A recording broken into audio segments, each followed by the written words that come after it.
ನಮಸ್ತೆ, ನನ್ನ ಹೆಸರು ರಾಜೇಶ್ ಹೆಗಡೆ ಅಂತ ಹೇಳ್ಬಿಟ್ಟು ದಲಿತ ಸೇನೆ ತಾಲೂಕು ಅಧ್ಯಕ್ಷರು, ಸಂಡೂರು ತಾಲೂಕು.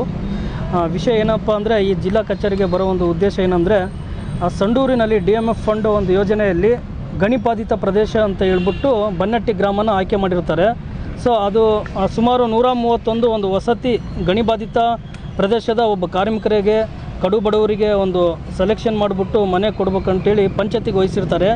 ಈ ಪಂಚಾಯತಿಯಲ್ಲಿ PDO ಮತ್ತು ಅಧ್ಯಕ್ಷರು, ಆ ಕಚೇರಿಯ ಎಲ್ಲ ಸಿಬ್ಬಂದಿಗಳು ಸೇರಿಬಿಟ್ಟು ಒಂದು ನಾಮಕ ವ್ಯವಸ್ಥೆಗೆ ಅವರೇ ಒಂದು ಸಭೆ ಕರೆದುಬಿಟ್ಟು ಅವರಿಗೆ ಅನುಕೂಲವಾಗಿರುವಂಥವ್ರಿಗೆ ಮಾತ್ರ ಮನೆಗಳು ಸೆಲೆಕ್ಷನ್ ಮಾಡಿ ಎಲ್ಲ ಜನರಲ್ ಮೇಲ್ಜಾತಿಯವರಿಗೆ ಸೆಲೆಕ್ಷನ್ ಮಾಡಿರ್ತಾರೆ. ಆ ಗ್ರಾಮದಲ್ಲಿ ಮಾದಿಗ ಸಮಾಜದ ಮನೆಗಳು ಸುಮಾರು ಒಂದು 40 ಮನೆಗಳು ಇರ್ತವೆ. ಅದರಲ್ಲಿ ಯಾವುದೇ ಒಂದು ಮಾದಿಗ ಸಮಾಜದ ಕಡುಬಡವ ವ್ಯಕ್ತಿಗೆ ಅವರು ಒಂದು ಮನೆ ಆಯ್ಕೆ ಮಾಡಿರಲ್ಲ. ಸೊ ಇದರಿಂದ ಮಾದಿಗ ಸಮಾಜದ ಒಬ್ಬ ವ್ಯಕ್ತಿಗಳನ್ನ ಕಡೆಗಣಿಸ್ಬಿಟ್ಟು ಅವ್ರಿಗೆ ಲೆಕ್ಕಕ್ಕೆ ತಗೊಂಡೆ ಅವ್ರಿಗೆ ಅನುಕೂಲ ಆದವಂಥವ್ರಿಗೆ ಮಾತ್ರ ಸೆಲೆಕ್ಷನ್ ಮಾಡಿದ್ದಾರೆ.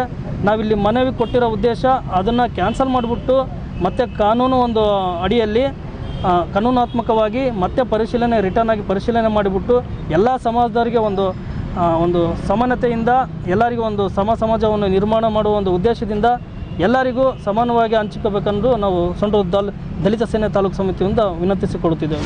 ನೋಡಿರಿ ಸರ್, ಅರ್ಜೆಂಟ್ ಕಾಪಟ ಜಾಗ್ಯವಿಲ್ಲ, ಏನಿಲ್ಲ. ನಾವು ಬಡವ್ರ ಜನ, ನಾವು ಎಲ್ಲೇ 4 ಕುಟುಂಬ ಇದ್ದಾವೆ ಅಷ್ಟೇ ಇರೋದು. ನಾವು ಬಡವ್ರ ಜನ ಏನು ಮಾಡಬೇಕು? ಮನೆ ಇಲ್ಲ, ಮಠ ಇಲ್ಲ, ಏನಿಲ್ಲ, ಜಾಗ್ಯವಿಲ್ಲ. ಸರ್, ನಮ್ಮ ಹೆಸರು ಅನ್ಮೇಶ್ ಅಂತ, ಬನ್ನಟ್ಟಿ ಗ್ರಾಮದಲ್ಲಿ ಬನ್ನಟ್ಟಿ. ಈ ಗಣಿಬಾಧಿತ ಏನು ಸ್ಕೀಮ್ಗಳು ಮನೆಗಳು ಬಿಟ್ಟಿರೋದು ಸರ್, SC ಮೀಸಲಾತಿಗೆ ಒಂದು ಮನೆ ಇಲ್ಲ ಸರ್. ಪರಿಗಣಿಸಿದರೆ ನಾವು ಕೇಳಿದರೆ ಏನು ಹೇಳ್ತಿದ್ದಾರೆ, ನೆಕ್ಸ್ಟ್ ಸ್ಕೀಮ್ಗೆ ಮಾಡಿಕೊಡ್ತೀವಿ ಅಂತ ಹೇಳ್ತಿದ್ದಾರೆ ಸರ್. ನೆಕ್ಸ್ಟ್ ಸ್ಕೀಮ್ ಬರೋ ತಡೆಯಲ್ಲ, ನಾವು ಇರೋರು ಸಾಯಾರು. ನಾವು ಈಗ ಬಂದಿದ್ದನ್ನ ಪಡ್ಕೋಬೇಕಂತ ನಾವು ಇಲ್ಲಿ ಬಂದಿದ್ದೀವಿ ಸರ್. DC ಸಾಹೇಬ್ರನ್ನ ಕಂಡಿದ್ದೀವಿ, ಅವ್ರಿಗೆ ಮನವಿ ಕೊಟ್ಟಿದ್ದೀವಿ.